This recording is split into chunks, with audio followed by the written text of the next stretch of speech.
اگر کسی در دنیا خیانت کنه 1000% بفهمه که به خیانت گرفتار میشه.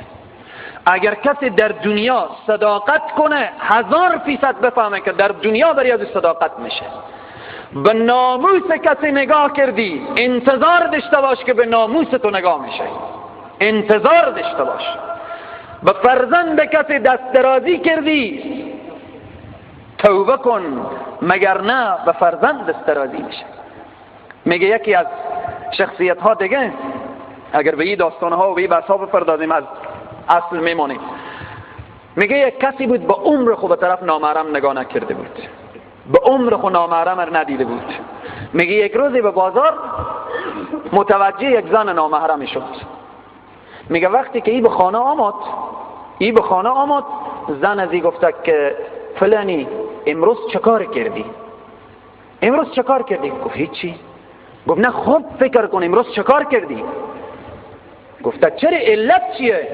گفت علت اینه که 20 سال یا 10 سال میشه که خودتو زندگی میکنم، از این دکانی که به کنار مانه و همسایی مانه من میرم بعضی وقت سودا میگیرم، سر دکاندار پایین انداخته و سودا رو میده به دستمه و قطعا تا به حال نه من او دیدم و نه هم او مر به او حالتی.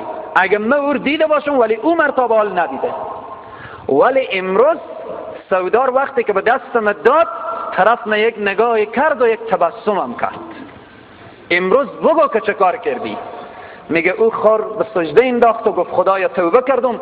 گفت امروز من به طرف یک زن نگاه کردم. خیلی مهمه برادران عزیز و بزرگوار، خیلی مهمه. اینجا الله سبحانه و تعالی میگه که و ما ظلمونا، ای کسانی که دست به خیانت دراز میکنید، به رشوت و قمار و سود و زنا و لواطت و بالاخره به گناهان گوناگون دست دراز میکنید، و ما ظلمونا، به ما ظلم نمیکنید، به ما قطعا، به خدای تبارک و تعالی قطعا ظلمی نیه، ولکن کانوا انفسهم یظلمون، بلکه شما به خود ظلم میکنید. هر کس به خود ظلم میکنه. الدنیا مزرعه الاخره که امیر گفته شده که انسان در دنیا میتونه به خود بهشتی بسازه، میتونه جهنمی بسازه. همین دنیا را الله فراهم کرده که ای انسان، مسیر بهشت و مسیر جهنم، وسیله بهشت وسیله جهنم، هر کدام میخوای سوار بشو.